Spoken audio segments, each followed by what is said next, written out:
मौत की खबर के बाद हम जिंदगी से हार गए थे। मेरे माँ बाप ने जहाँ मेरी शादी करवाई, मैंने उसी को अपनी किस्मत मान ली। लेकिन अब ऐसा नहीं होगा। अब हम तुम्हारे साथ ही रहेंगे, उस घर में वापस नहीं जाएंगे। और वैसे भी हमारी शादी तो आज से 8 साल पहले ही हो चुकी थी ना।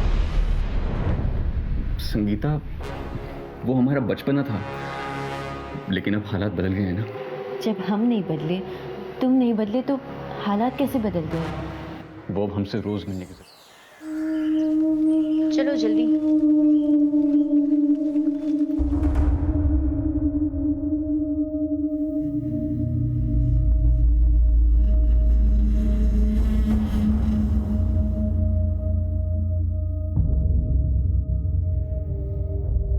चलो जरा जल्दी चलो, बहुत देर। अरे दीदी संभाल के, और थोड़ा जल्दी जल्दी चलो। आपको पता है ना, शाम को ये रास्ता बहुत खतरनाक हो जाता है। अरे घबराने की जरूरत नहीं है, वैसे भी 1-1.5 घंटे में हम घर पहुंच ही जाएंगे। लेकिन दीदी इस टाइम तो टेम्पो भी समय से नहीं मिलता। अरे मिल जाएगा, आप लोग भी आगे आओ ना दीदी।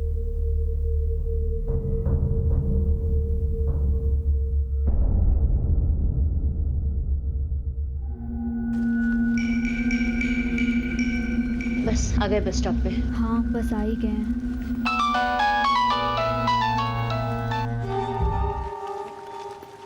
हेलो, हाँ निशा, कहाँ हो तुम? हाँ मैं रास्ते में ही हूँ, बस 1-1.5 घंटे में पहुँच जाऊंगी। ठीक है, तुम वहीं रुको, मैं तुम्हें लेने आता हूँ। अरे नहीं नहीं नहीं, इसकी कोई ज़रूरत नहीं है। सब दीदी लोग हैं ना साथ में, बस ऑटो का इंतज़ार कर रहे हैं। बस थोड़ी देर में ही पहुँच जाएंगे। ठीक है।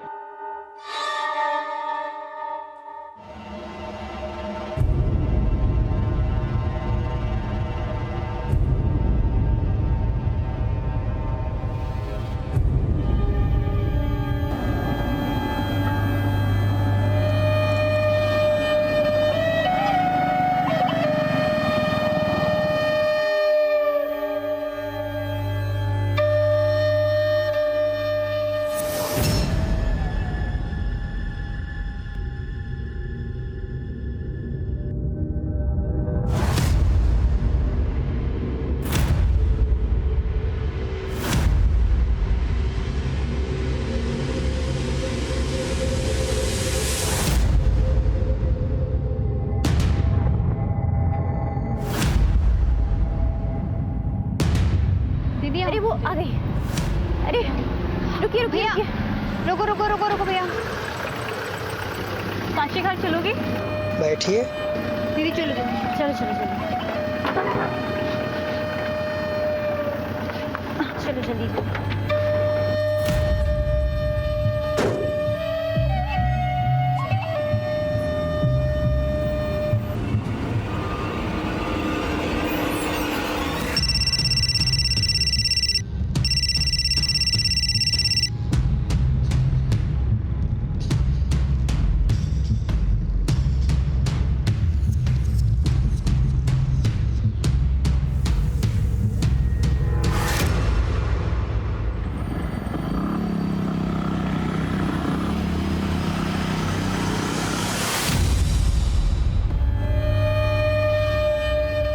फाइनली टेम्पो मिल गया दीदी। दीदी हमें कल ऑफिस में जाकर इसकी रिपोर्ट करनी होगी। हाँ बिल्कुल, चाहे कोई कुछ भी करे, हमें अपनी जिम्मेदारी निभानी है। क्या आपको लगता है इस मामले में पुलिस हमारी बात सुनेगी? क्यों नहीं सुनेगी, हम जाकर पुलिस में कंप्लेन करेंगे।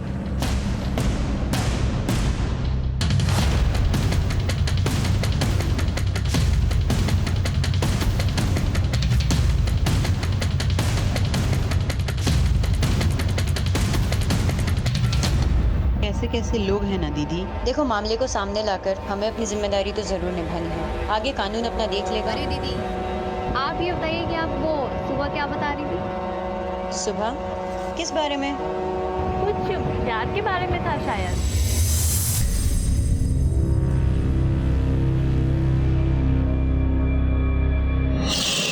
हमारा नाम सुजीत है, हमसे दोस्ती करोगी?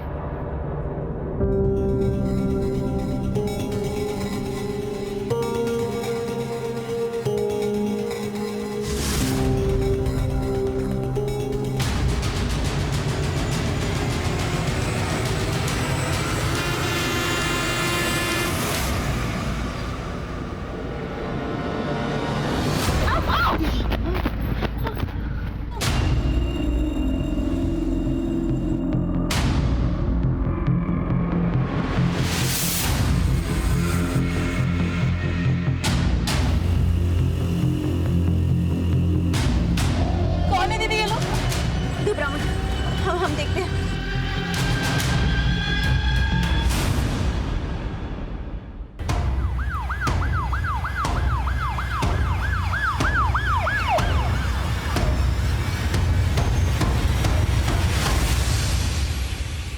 सर हम ही आपको फोन किए थे और ये टेम्पो हम ही चलाते हैं।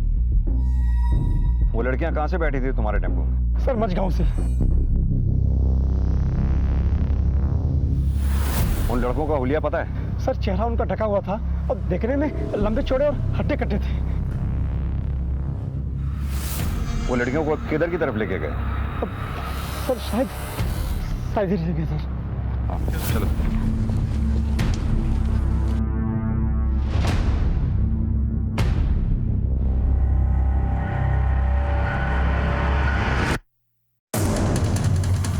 तुम कह रहे थे तुम्हारे टेम्पो में 4 लड़कियां चढ़ी हैं। यहाँ तो 3 की ही बॉडीज दिख रही हैं। सर मेरे टेम्पो में 4 ही लड़कियां चढ़ी थी, मैंने देखा था।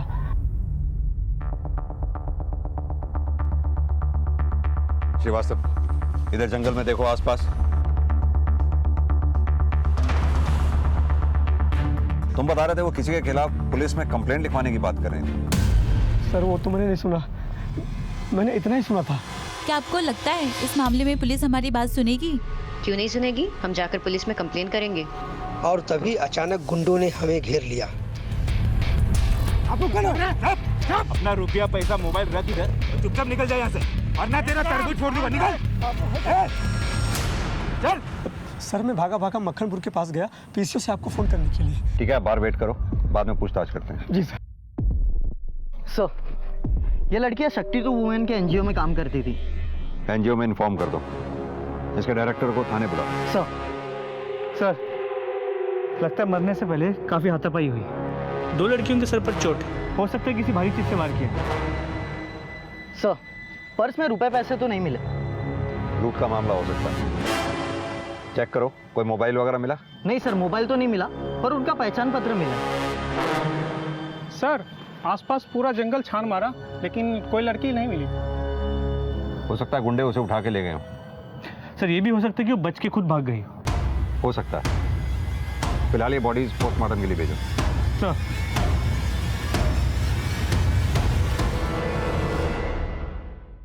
ये ड्राइवर पे नजर रखो, इसके कॉल रिकॉर्ड चेक करो।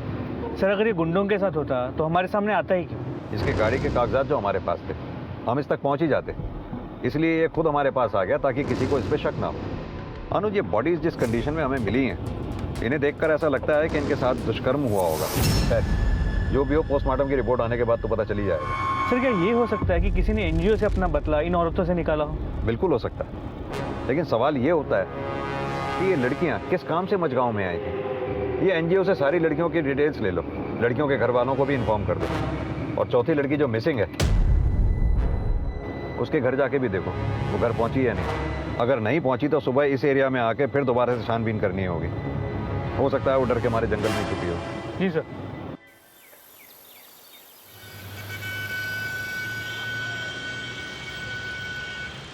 बिंदा ठाकुर, इसमें 100% उसी का हाथ है। पिछले महीने भर से वो हमको डरा धमका रहा है। ये बिंदा ठाकुर कौन है? मझगांव का सरपंच। हमारी एनजीओ गांव में महिला जागृति मुहिम चला रही थी और ये बिंदा ठाकुर उसके सख्त खिलाफ था। क्यों? क्योंकि गांव में आंगनबाड़ी में हो रहे घपले के बारे में हम गांव वालों को जागरूक कर रहे थे। ये बिंदा ठाकुर आपको डायरेक्ट कॉल करके धमकी देता है? सर ऐसे लोग कभी डायरेक्ट कुछ करते हैं क्या? उसके गुंडे हमारे कार्यकर्ताओं को गांव में आने से मना करते थे और कभी कभी तो ये भी कहते थे कि जमाना खराब है, कुछ भी हो सकता है। अच्छा एक बात बताइए, आपके एनजीओ में जो लड़कियां काम करती थी, इनका आपस में रिश्ता कैसा था? अच्छा था, बल्कि बहुत अच्छा था, बिल्कुल बहनों की तरह। पर आप ऐसे क्यों पूछ रहे हैं सर? क्योंकि उन 4 लड़कियों में से 3 की हत्या हुई है और एक लड़की जिसका नाम निशा था वो बचकर निकल गई। ये बात हमें खटक रही है। एक काम कीजिए, उन 4 के नंबर और एड्रेस इस पे लिख दीजिए, और बिंदा ठाकुर का भी। अनुज, इन 4 लड़कियों के मोबाइल सर्वेलेंस पे डालो ताकि अगर किसी का भी फोन ऑन हो तो पता चल जाए। चौथी लड़की कहाँ थी? क्या उसकी भी हत्या हो गई थी, या वो मौका वारदात से जान बचाकर भाग निकली थी, या इस वारदात को अंजाम देने में उसका कोई लेना देना था? मुश्किलों के पहाड़ सामने खड़े थे और पुलिस की राह उन्हीं रास्तों से गुजरने वाली थी।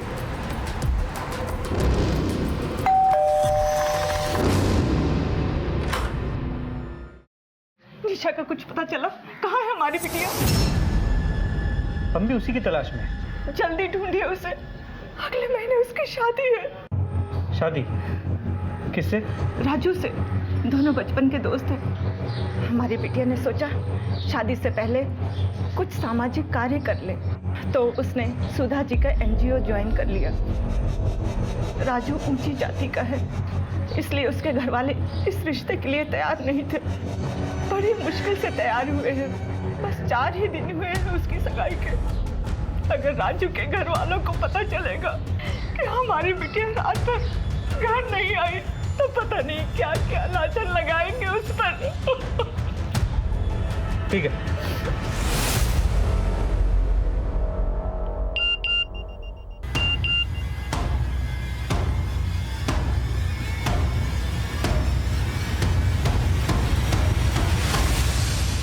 सर, कल रात तो सिर्फ हमें शक था, लेकिन अब हमारा शक यकीन में बदल गया है कि जिस लड़की की पहचान कल संगीता के नाम से हुई थी, 8 साल पहले उसका ये वीडियो वायरल हुआ था। जो लोग भी ये वीडियो देख रहे हैं, हमारी मदद कीजिए। हमारे घर वाले हमारी जान के दुश्मन बने बैठे हैं। तब हम परमानंदपुर पुलिस स्टेशन में पोस्टेड थे और ये केस वही का था, इसीलिए कल रात हमने वहाँ से ये वीडियो मंगवा लिया। वो हमें मार डालना चाहते हैं। हम अभी दिल्ली से पटना जाने वाली ट्रेन में हैं और हमारा ट्रेन नंबर है। उस वक्त पुलिस ने इसे बचा लिया था। और 8 साल बाद इस बेचारी की हत्या हो गई। उसके बाद क्या हुआ? फिर उसके बाद इसके बॉयफ्रेंड की रोड एक्सीडेंट में मौत हो गई और शायद इसके घर वालों ने इसकी शादी कहीं और करवाई। ये संगीता के माँ बाप और उसके पति को इन्फॉर्म कर दो और निशा की तलाश भी तेज कर दो। सर,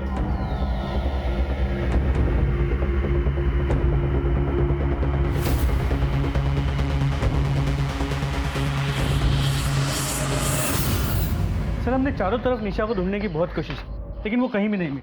तो बहुत मुमकिन है कि गुंडे उसे उठाकर ही ले गए और कहीं बंद करके रखा। अनुज, अपने सभी मुखबिरों से इलाके के ऐसे तमाम एंटी सोशल एलिमेंट्स के बारे में पता लगाने को कहो जो उस रात वारदात की जगह के आसपास देखे गए हों। खासतौर से बिंदा ठाकुर के आदमियों को भी, क्योंकि फिलहाल तो शक की सुई बिंदा ठाकुर के आसपास ही घूम रही है, लेकिन उस पर हाथ डालने से पहले पुख्ता सबूत चाहिए हो। जी सर।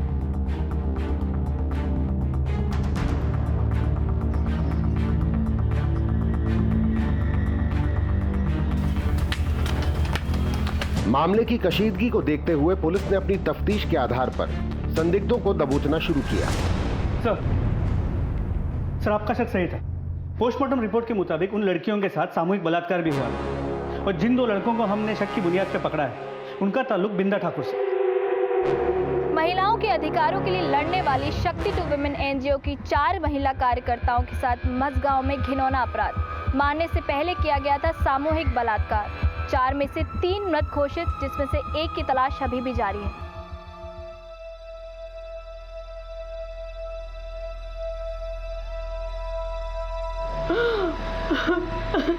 पता नहीं जीजा जी कहाँ रह गए, फोन ही नहीं मिल रहा उनका।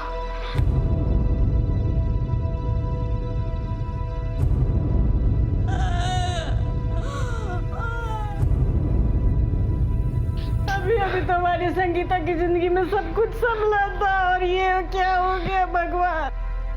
चाहे कुछ भी हो जाए, हम शादी करेंगे तो सिर्फ सुजीत से, वरना किसी और से नहीं। वो लड़का हमारी बिरादरी का नहीं है और ऐसे आवारा लड़के से मैं तुम्हारी शादी नहीं होने दूंगा। और तुम भूत बनकर क्या खड़ी हो? समझाओ इसे। सुरेंद्र शुक्ला। जी हाँ। सुजीत नाम के एक लड़के की ट्रक से कुचल के मौत हो गई। रुको, रोको उसे।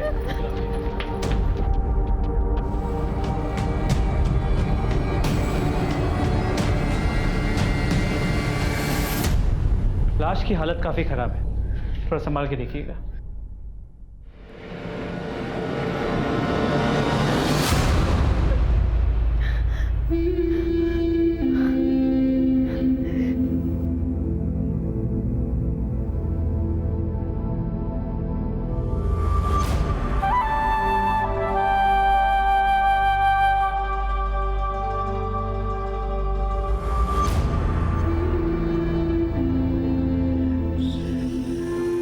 सुजीत!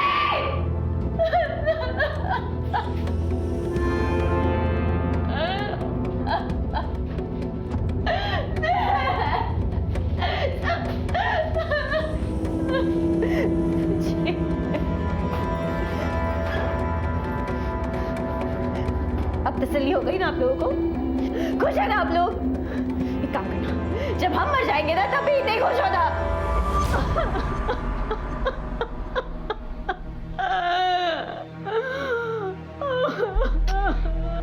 पापा, हम खुद ही देख के आते हैं जीजा जी को।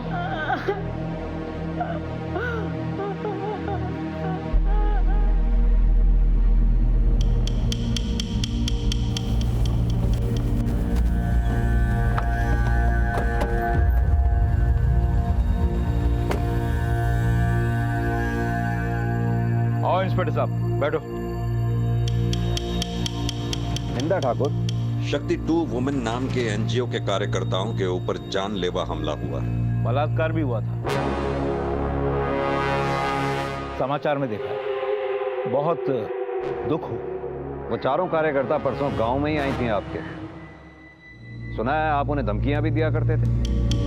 कैसी बातें कर रहे हैं इंस्पेक्टर? अबला नारी को मैं नहीं धमकाता। हाँ, कोई मर्द होता तो बात अलग है। वैसे आप लोग सबूत या गवाह लाए हो या ऐसे ही हवा में पतंग उड़ा रहे हो? गवाह और सबूत भी हम निकाल लेंगे।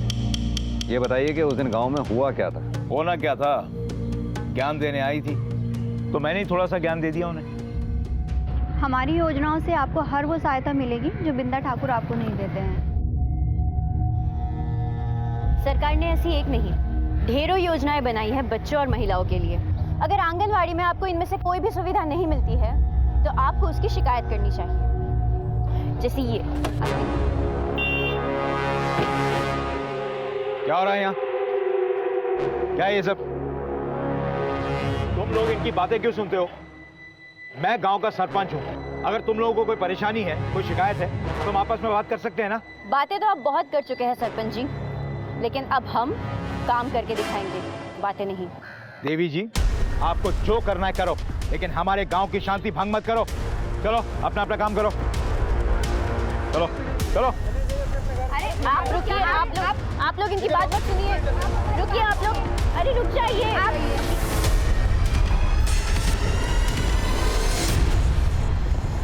अब आप ही बताइए कि गांव में शांति बनाए रखने की जिम्मेदारी तो हमारी हुई ना इंस्पेक्टर साहब।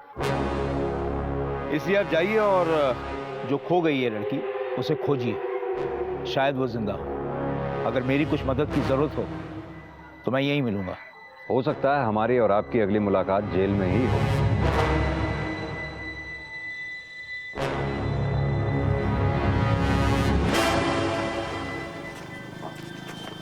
इस पे नजर रखो।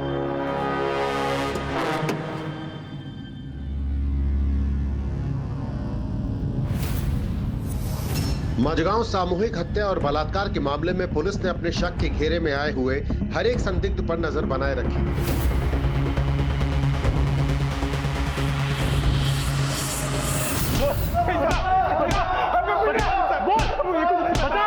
हमको कुछ नहीं पता साहब, हमको कुछ नहीं पता सर। मेरा इसमें कोई हाथ नहीं साहब। सर, ये बिंदा ठाकुर के गुंडे तो मुंह ही नहीं खोले। वहाँ टेम्पो ड्राइवर के कॉल रिकॉर्ड या निगरानी से भी कुछ हाथ नहीं लगा। सर, हमने चारों लड़कियों की कॉल रिकॉर्ड चेक की। राधा और शामली के कॉल रिकॉर्ड में ऐसा कुछ खास नहीं मिला। निशा के कॉल रिकॉर्ड चेक करो, पता करो क्या उसकी बिंदा ठाकुर से बात हुई थी। निशा के कॉल रिकॉर्ड में बिंदा ठाकुर का नंबर नहीं है, लेकिन निशा की आखिरी बार बात उसके मंगेतर राजू से हुई थी।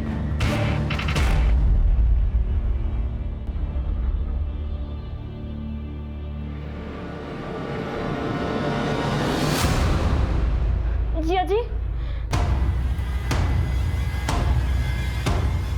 एक सेकंड।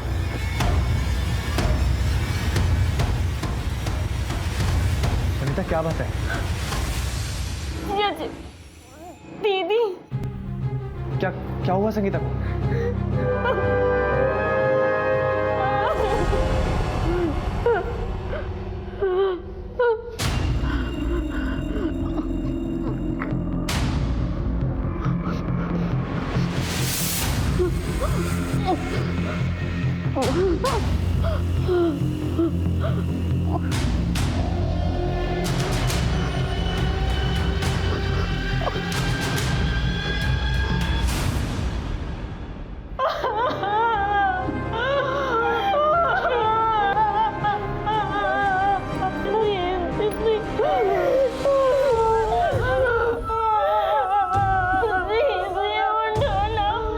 सर, इनको सर ने बुलाया।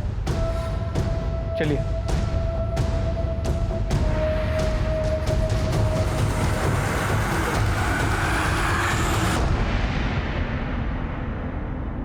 कैसे पति हैं आप? हमने संगीता के कॉल डिटेल्स चेक किए। पता चला पिछले 15-20 दिन से आपने एक बार भी संगीता से बात नहीं की फोन पे। आखिरी बार कब बात हुई थी आपकी संगीता से? 20 दिन पहले। क्यों? क्योंकि पिछले 20 दिन से वो घर नहीं आई।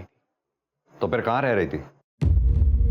सर, वो अक्सर एनजीओ के काम से बाहर जाया करती। हमारी एनजीओ के डायरेक्टर से बात हुई थी। उन्होंने बताया कि एनजीओ की लड़कियां 3 दिन पहले मिर्जापुर गांव गई थी। उससे पहले संगीता कहाँ रह रही थी? सर, मुझे नहीं पता। क्या मतलब नहीं पता? आप पति हैं उसके। पिछले 15-20 दिन से बीवी आपके घर नहीं पहुंची है। आपने एक बार भी फोन करके यह पता करने की कोशिश नहीं की कि आपकी बीवी है कहां पर। मुझे तो आपको देखकर लगता भी नहीं कि आपको बीवी के जाने का जरा सा भी दुख है। सर, दुख तो तब होता जब कुछ अच्छा होता। दरअसल इन दिनों हम लोगों के बीच में कुछ अनबन चल रही थी। श्रीकांत, हम अब आपके साथ और नहीं रह सकते।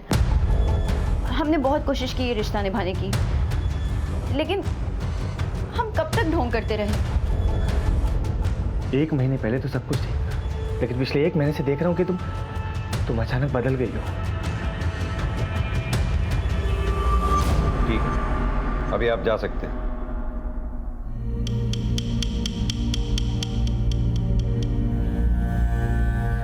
सर, इस पर नजर बना रखिए। अनुज, एक बात समझ में नहीं आई। संगीता अपने पति के साथ रहना नहीं चाहती थी। उसका बॉयफ्रेंड सुजीत पहले मर चुका है। तो फिर वो रहना किसके साथ चाहती थी? या फिर इन दिनों उसकी जिंदगी में कोई और आ गया था? या फिर 8 साल बाद अब उसकी जिंदगी में ऐसा क्या हो गया होगा? निशा के बारे में कोई खबर? सर, अब तक कोई इंफॉर्मेशन नहीं मिली। उसके मंगेतर राजू को थाने बुला लिया है। मुझे नहीं पता सर, निशा कहाँ है। निशा तुम्हारी मंगेतर है और अभी तक तुमने थाने आकर निशा के बारे में पता करने की कोशिश भी नहीं की। क्यों?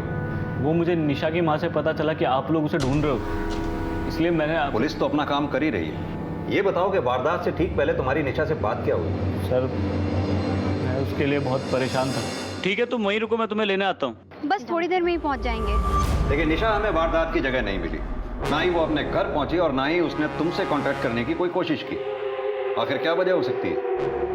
मैं क्या बताऊं सर, मुझे खुद नहीं मालूम। ठीक है, अभी तो तुम जा सकते हो। हमसे पूछे बगैर ये शहर छोड़कर जाना नहीं। जी सर।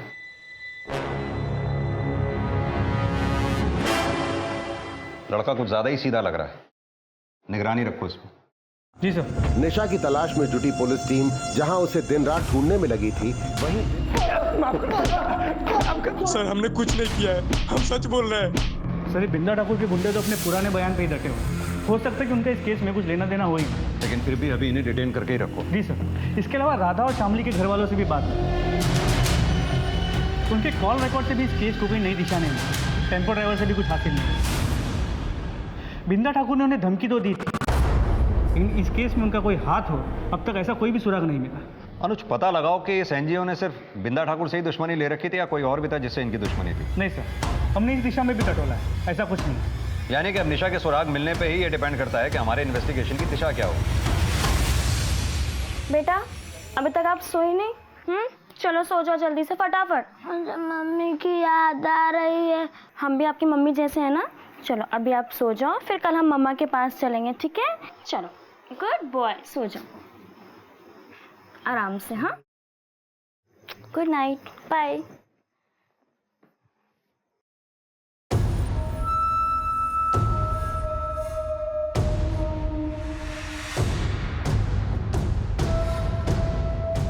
जिया जी, आप अपने आप को अकेला मत समझिए, हम आपके साथ हैं।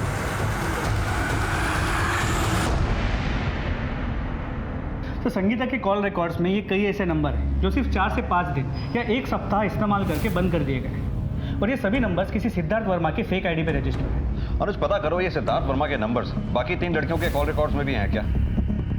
जी सर। और लोकेशन? सर, संगीता की लोकेशन ज़्यादातर बनारस का बाग रोड इलाका रहा है, लेकिन इन फेक नंबर्स की लोकेशन हमेशा अलग अलग रही। लेकिन एक ऐसा लोकेशन है जहाँ से ये सिद्धार्थ वर्मा संगीता से करीब 8 से 10 बार बात कर चुका है। और वो लोकेशन कौन सी है? दीनापुर।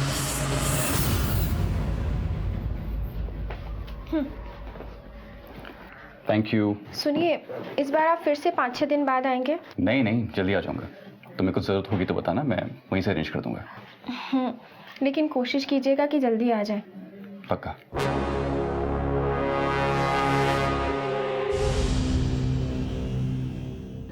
सर, जिन फेक नंबर से संगीता की बात हुआ करती थी, बाकी तीनों लड़कियों के कॉल रिकॉर्ड्स में उनमें से कोई भी नंबर नहीं है। यानी तुम्हारे कहने का मतलब है उन फेक नंबर से सिर्फ संगीता की ही बातचीत हुआ करती थी? जी सर, और संगीता के मोबाइल लोकेशन के हिसाब से उसका घर यहाँ आगे संतोष नगर में।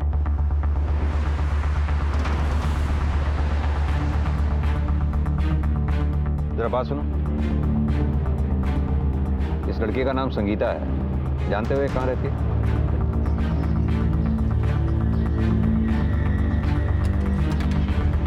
ताला लगा हुआ, जरा पड़ोस में पता करो ये घर किसका है।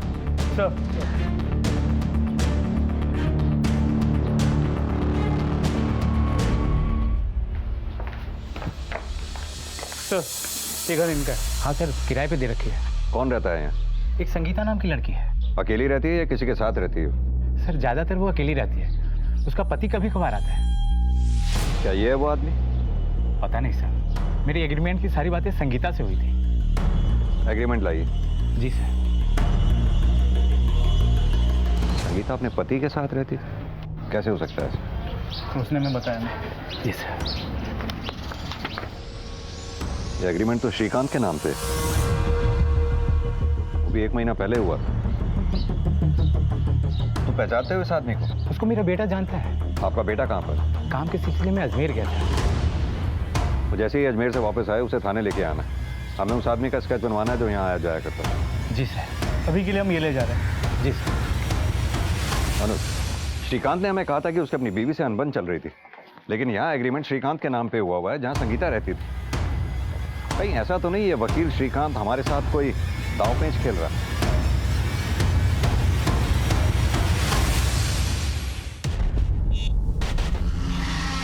घर जल्दी आइएगा, हम पहना देते हैं।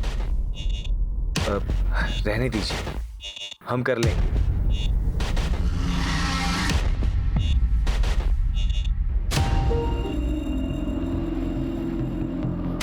कहिए इंस्पेक्टर साहब। आपने कहा था आपकी बीवी आपके साथ रहना नहीं चाहती थी, लेकिन जहां वो रह रही थी वहां का एग्रीमेंट तो आप ही के नाम पे बना हुआ। पर ये सब झूठ है। वकील साहब, आपकी फोटोग्राफ और आईडी लगी है इसमें, और आप ये कहना चाहते हैं कि आपकी बीवी आपके ही जैसे किसी हमशक्ल के साथ घर में रह रही थी? सर, हमें कुछ नहीं पता, और वैसे भी हम आपको पहले भी बता चुके कि हमारी बीवी के साथ हमारे संबंध अच्छे नहीं थे। हमसे तलाक लेना चाहती थी।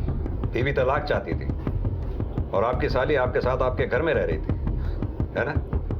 क्या मतलब सर? मतलब ये कि अपनी साली के चक्कर में आपने अपनी बीवी को अपने रास्ते से हटा दिया और अब हमें गुमराह कर रहे हैं। सर, ये सब क्या बकवास कर रहे हैं आप? वकील साहब, चौकन्ने रहिए।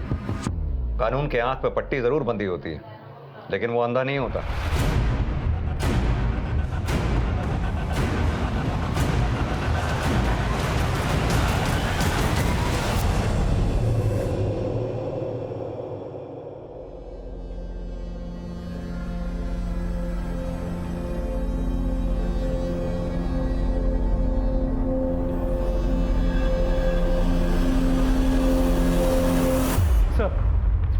संगीता के नए घर में जिस आदमी को आते हुए देखा गया था, ये उसकी स्केच तैयार हुई है। ये स्केच हमने मकान मालिक के बेटे की मदद से तैयार किया है। अनुज, अगर दाढ़ी श्रीकांत के लगा दी जाए तो क्या वो इस आदमी जैसा दिखेगा? नहीं, यह आदमी तो कोई और ही है। तुम ठीक तो हो?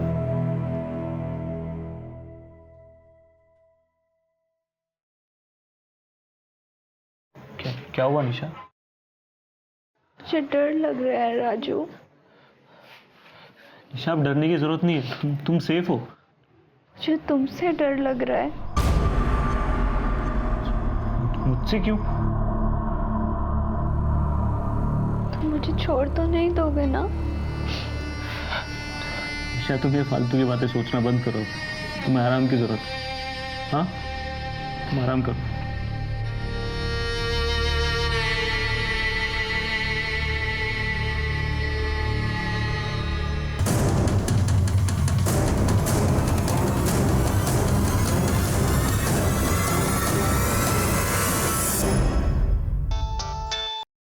हाँ यादव, बोलो। सर निशा का पता चल गया है, वो हॉस्पिटल में। निशा? निशा, हमें तुम्हारा बयान चाहिए होगा। जो कुछ भी तुम्हारे साथ हुआ हमें शुरू से बताओ। सर, हम लोग टेम्पो से बनारस वापस लौट रहे थे। तुमने उनके चेहरे देखे थे? सर, उन सबके चेहरे ढके हुए थे। और सर, जब उनमें से एक राधा के साथ जबरदस्ती कर रहा था तो राधा ने उसका नकाब खींच लिया और सर फिर उसने राधा को मार दिया। अबे इसको मार क्यों दिया? इसने मेरा चेहरा देख लिया था बे। सबको मारना, किसी को मत छोड़ना। तो फिर उन्होंने तुम्हें कैसे छोड़ दिया? मार इसको नहीं। क्या बोला?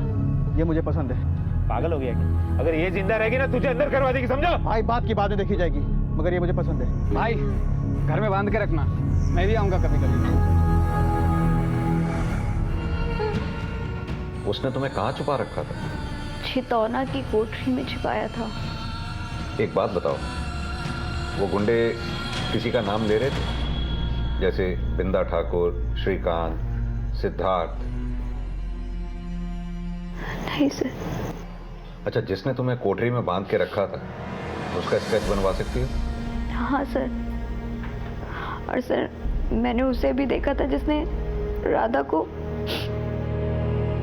ये तो बहुत अच्छी बात है कि तुम दोनों का स्केच बनवा सकती हो और उसी स्केच के जरिए असली कल्प्रिट तक पहुंच पाएंगे। अनुज, पूरे हादसे से तो यही लगता है वो जो कोई भी थे, संगीता ही टारगेट थी उनके लिए। वो संगीता की जिंदगी को नुकसान पहुंचाना चाहती थी। बाकी लड़कियां इसलिए मारी गईं क्योंकि उन्होंने उनमें से किसी एक गुंडे का चेहरा देख लिया था। ऐसा कौन हो सकता है जो संगीता की जिंदगी लेना चाहता? कुल मिलाकर ये पूरा हादसा संगीता की जिंदगी से जुड़ा हुआ है। निशा, क्या कभी संगीता ने अपनी जिंदगी के बारे में तुमसे कुछ कहा था? नहीं सर, पर सर दीदी 1 महीने से बहुत खुश थी। कह रही थी कि उन्हें उनका प्यार मिल गया है। प्यार? संगीता ने किसी का नाम बताया? निशा के पुलिस को दिए बयान के बाद इतना साफ हो गया था कि अपराधियों का मकसद संगीता को ही टारगेट करना था और उसी के आधार पर पुलिस ने अपनी सूझबूझ से इस केस के सिरे को पकड़ लिया। उनकी मुहिम इतनी खुफिया थी कि खुद उनके मातहत काम करने वालों को भी इसकी कोई भनक नहीं थी, लेकिन अब उनकी मेहनत का फल मिलने का वक्त आ गया।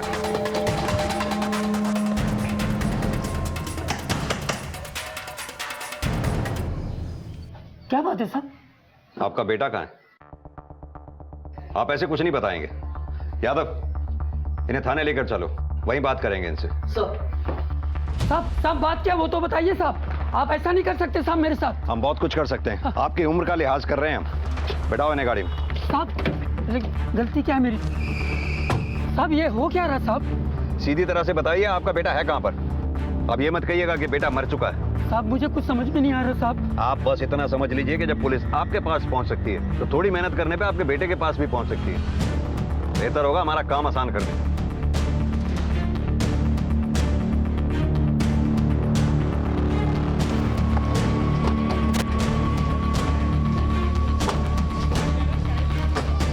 कौन सा है घर?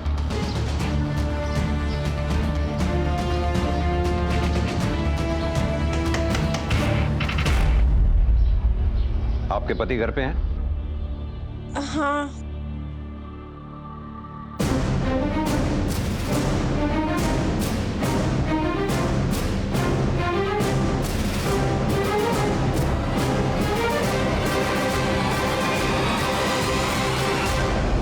आठ साल पहले जो आदमी मर चुका था उसका पुनर्जन्म देखकर बहुत अच्छा लगा। सिद्धार्थ वर्मा और सुजीत।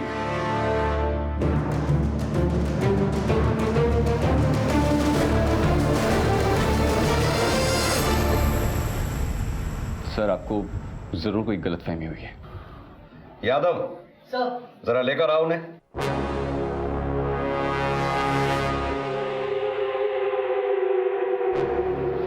पापा। अनुज, आप समझे निशा ने क्या कहा था? दीदी ने बस इतना कहा कि उन्हें उनका पहला प्यार मिल गया है। यह है संगीता का पहला प्यार।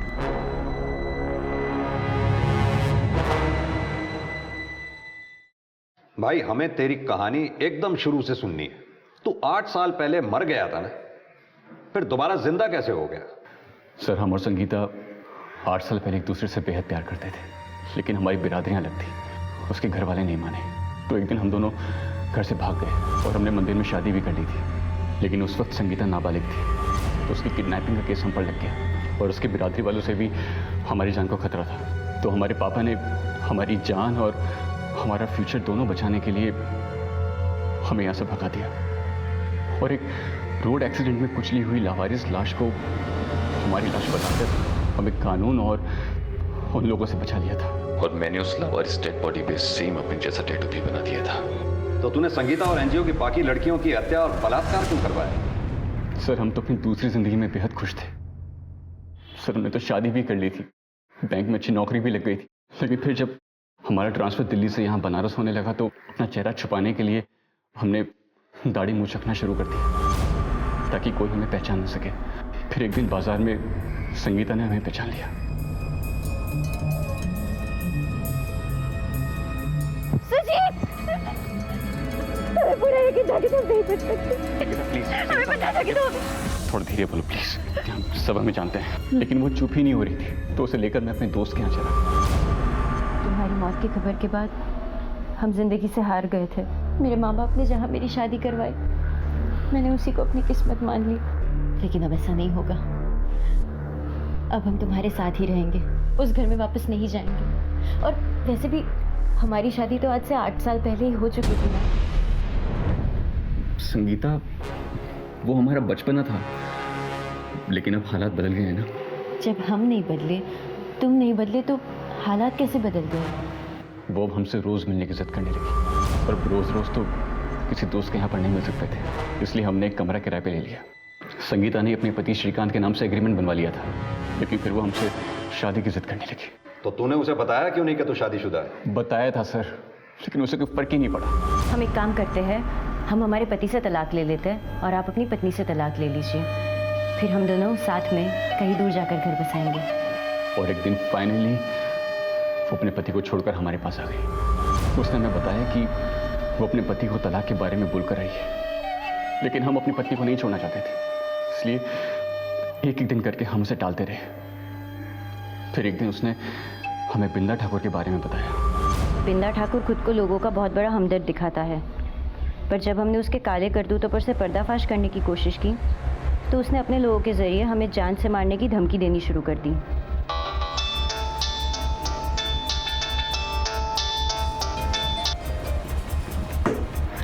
किसका फोन था? किसी का नहीं। तुम्हारी बीवी का फोन था ना? तुमने उसे अब तक हमारे बारे में नहीं बताया। एक काम करते हैं, हम उसे बता देते हैं। संगीता प्लीज। उस दिन हम सच में बहुत डर गए। हमें लगा अगर किसी दिन अगर संगीता ने हमारी पत्नी को सब कुछ बता दिया तो हम तो बर्बाद हो जाएंगे, हमारे सारे पुराने राज खुल जाएंगे। हम 2 कश्तियों पर सवारी नहीं कर सकते थे। तब हमें बिंदा ठाकुर की धमकी याद आई। हमने सोचा कि अगर कुछ लोग संगीता पर हमला कर दें तो हमें संगीता से छुटकारा भी मिल जाएगा और वो इल्जाम बिंदा ठाकुर पे जाएगा। ये संगीता है, इसका बलात्कार करना, पर ऐसा नहीं लगना चाहिए कि तुम सिर्फ इसी का रेप करने के लिए गए हो। हर लड़की का रेप होना चाहिए। काम हो जाएगा। हमें लगा अगर उसकी इज्जत ही लूट जाएगी तो वो शर्म से खुद ही आत्महत्या कर लेगी। हमारा उसे मरवाने का कोई इरादा नहीं था सर, लेकिन हमने जो कुछ भी किया वो सिर्फ अपने परिवार को बचाने के लिए किया सर। कितने सुंदर विचार हैं तेरे। अगर अपने परिवार को बचाने का इतना ही ख्याल होता तो दोबारा संगीता से मिलता ही नहीं, और अगर मिलता भी तो संगीता को अपनी शादी बचाने की सलाह देता, पर तू तो उसका फायदा उठाना चाहता था। दरअसल तेरी प्रेम कहानी में तूने कभी संगीता से प्यार किया ही नहीं, संगीता ने तुझसे प्यार किया। अनुज, मौत का झूठा नाटक रचने के आरोप में इसके बाप को भी गिरफ्तार करो। सड़ेंगे दोनों जेल में। सर, सुजीत के इकबालिया बयान के बाद पुलिस ने हर मुजरिम को घसीटकर सलाखों के पीछे कर दिया। संगीता से पीछा छुड़ाने के लिए उस सुजीत ने बड़ा ही गलत कदम उठाया, जिसकी कीमत संगीता को अपनी जान और आबरू देकर चुकानी पड़ी। याद रखिए, जिंदगी में कई मोड़ आते हैं, लेकिन एक बार रास्ता चुनकर आगे बढ़ने के बाद पीछे पलटने से पहले सभी पहलुओं को गौर से देख लेना चाहिए।